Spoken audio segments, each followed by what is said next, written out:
Number one channel के number one show साजिश में आपका स्वागत है। मैं हूं आपके साथ सपना शुक्ला।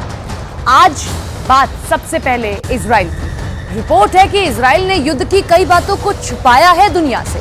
दावा किया जा रहा है कि हमास से लड़ते हुए इजराइल के इतने ज्यादा सैनिक मर गए हैं कि सही आंकड़े तक नहीं जारी किए जा रहे हैं। रिपोर्ट तो ऐसी भी है कि इजराइल ने जितने सैनिकों के मरने की बात मानी है उससे 10 गुना ज्यादा फौजियों की मौत वहां हुई है।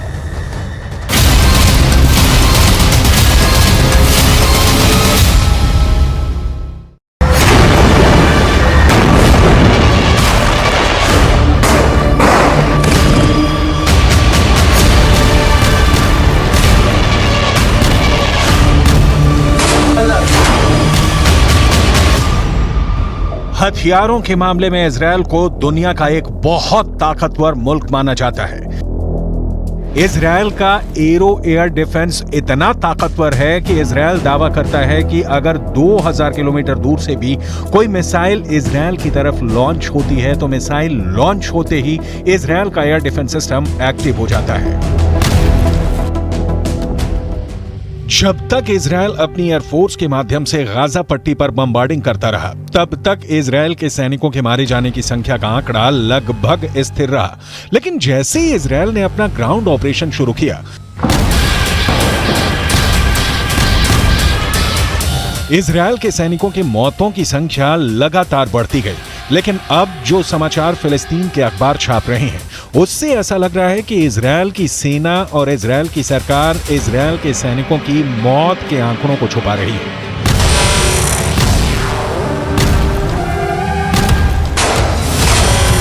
फिलिस्तीन क्रॉनिकल नाम के एक अखबार ने इजरायल के मिलिट्री सिमेट्री यानी इजरायल के सैन्य कब्रिस्तान यानी वो जगह जहां पर इजरायल के सैनिकों को दफन किया जाता है, उस जगह के डायरेक्टर डेविड वार्नर बरूच का एक इंटरव्यू छपा है। इस इंटरव्यू में इजरायल की मिलिट्री सिमेट्री के डायरेक्टर डेविड वार्नर ने कहा है कि इजरायल के अंदर हर घंटे एक इजरायली सैनिक का शव कब्रिस्तान में दफन होने के लिए आ रहा है।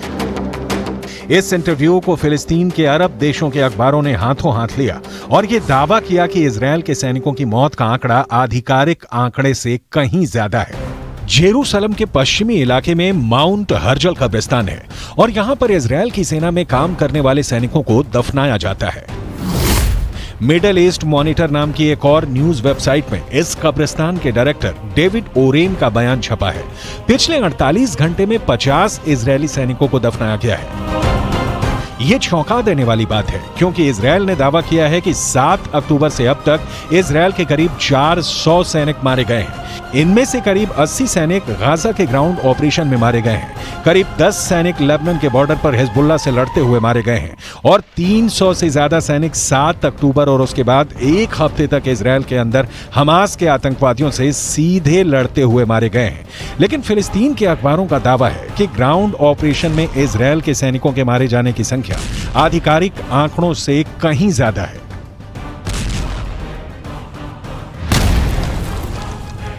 अगर इजरायल के मिलिट्री सिमेट्री यानी सैन्य कब्रिस्तान के डायरेक्टर डेविड वारेन के आंकड़ों को सही माने और इस हिसाब से अनुमान लगाएं कि हर घंटे में एक सैनिक की मौत हो रही है, तो इजरायल के ग्राउंड ऑपरेशन को लगभग 30 दिन हो चुके हैं। एक दिन में 24 घंटे होते हैं यानी 30 दिन में 720 घंटे होते हैं। अगर इजरायल के सैन्य कब्रिस्तान के डायरेक्टर के मुताबिक हर घंटे में एक सैनिक की मौत हो रही है, तो इसका मतलब यह है कि अब तक ग्राउंड ऑपरेशन से 30 दिनों में 720 सैनिकों की मौत हो चुकी है। यह सिर्फ एक अनुमान है, इसकी पुष्टि नहीं की जा सकती है। इतना ही नहीं, हिजबुल्लाह ये दावा करता है कि लेबनान के बॉर्डर पर जो जंग चल रही है उसमें हिजबुल्लाह के 80 लड़ाके मारे गए हैं, जबकि इजरायल के करीब 10 सैनिक मारे गए हैं। जबकि हिजबुल्लाह को सपोर्ट करने वाले देश ईरान के सर्वोच्च नेता खामनेई भी ये बयान जारी कर चुके हैं। इजरायल के ज्यादा सैनिक मारे गए हैं, लेकिन इजरायल आंकड़ों को छुपा रहा है। अब ऐसे में सवाल ये उठता है कि क्या वाकई में इजरायल की सेना अपने मारे गए सैनिकों के आंकड़ों को छुपा रही है? इजरायल की सेना प्रोपेगेंडा वॉर में हमेशा सबसे आगे रहती है और आज भी इजरायल और हमास के युद्ध में अगर देखा जाए तो हमास के पक्ष में बात करने वाले गाजा पट्टी के फिलिस्तीनी पत्रकारों की हालत बहुत ज्यादा खराब है। गाजा पट्टी के अंदर लगातार हुई बमबारी में अब तक करीब 45 पत्रकार मारे जा चुके हैं जो फिलिस्तीन के मुद्दे को कवर कर रहे थे। अब ऐसी स्थिति में गाजा के संचार तंत्र पर इजरायल का 75% कब्जा है और इजरायल जो चाहता है वही सूचना गाजा से बाहर निकलती है, क्योंकि गाजा के अंदर इजरायल की सेना अपनी पकड़ को मजबूत कर रही है। और जहां तक इजरायल के सैनिकों के मारे जाने की संख्या का सवाल है, तो यहाँ एक और बात जाननी जरूरी है कि इजरायल की डिफेंस फोर्स खुद को एक सुपीरियर आर्मी यानी सर्वश्रेष्ठ सेना की तरफ प्रस्तुत करती है और ऐसे में वो कभी नहीं चाहेगी कि वो अपने सैनिकों की मौत के ऐसे आंकड़े पेश करे जो दुश्मनों के मुकाबले ज्यादा हो। लेकिन यहाँ पर नोट करने वाली बात यह भी है कि इजरायल की ये सैन्य नीति है कि वो हमेशा दुश्मन के 10 गुना आदमी ज्यादा मारता है। और अब तक के आंकड़ों पर गौर करें तो गाजा के अंदर 15,000 से ज्यादा लोग मारे जा चुके हैं और करीब 7,000 लोग मलबे में दफन हैं। इनमें से मारे गए बच्चों की संख्या तो करीब 7,000 हो चुकी है। यानी गाजा में एक बहुत बड़ा नरसंहार हो रहा है। लेकिन उसके बाद भी अमेरिका के नेशनल सिक्योरिटी काउंसिल के प्रवक्ता जॉन किर्बी ने पत्रकारों के सामने एक प्रेस कॉन्फ्रेंस में यह कहा है कि गाजा पट्टी में कोई नरसंहार नहीं हो रहा है। ये पूरा बयान आपको सुनाएंगे और इसके आगे आपको ये भी बताएंगे कि कैसे जॉर्डन भी गाजा पट्टी के जख्मों पर नमक छिड़क रहा है। लेकिन सबसे पहले अमेरिका के उस पाखंड के बारे में बताना जरूरी है जो बिल्कुल साफ नजर आ रहा है। यूक्रेन और रूस के युद्ध में जब पुतिन की मिसाइल यूक्रेन पर कहर बनकर टूट रही थी और करीब 1000 यूक्रेनी बच्चे हताहत हुए थे, तब अमेरिका ने यह कहना शुरू कर दिया था कि पुतिन नरसंहार कर रहे हैं। लेकिन गाजा पट्टी के अंदर हजारों मौतों के बाद भी अमेरिका इसे नरसंहार नहीं मान रहा है। यह अमेरिका के दोहरे मापदंडों का बुक टेक्स्ट एग्जाम्पल है।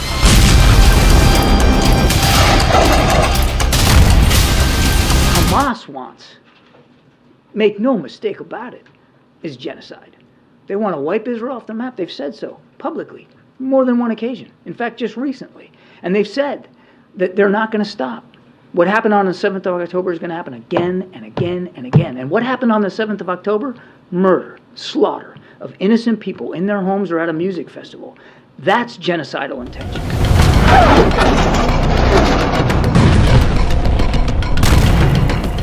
मलेशिया के प्रधानमंत्री अनवर इब्राहिम ने कहा है कि यूक्रेन की घटनाओं को नरसंहार मानना और गाजा पट्टी की मौतों को नजरअंदाज करना वैश्विक पाखंड है।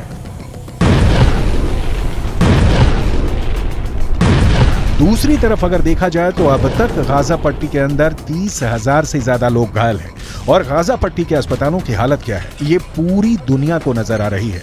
जॉर्डन ने गाजा पट्टी के घायल लोगों के लिए इजिप्ट के अंदर एक फील्ड हॉस्पिटल बनाया है। किंग अब्दुल्ला के बेटे खुद इस अस्पताल की निगरानी करने के लिए गए।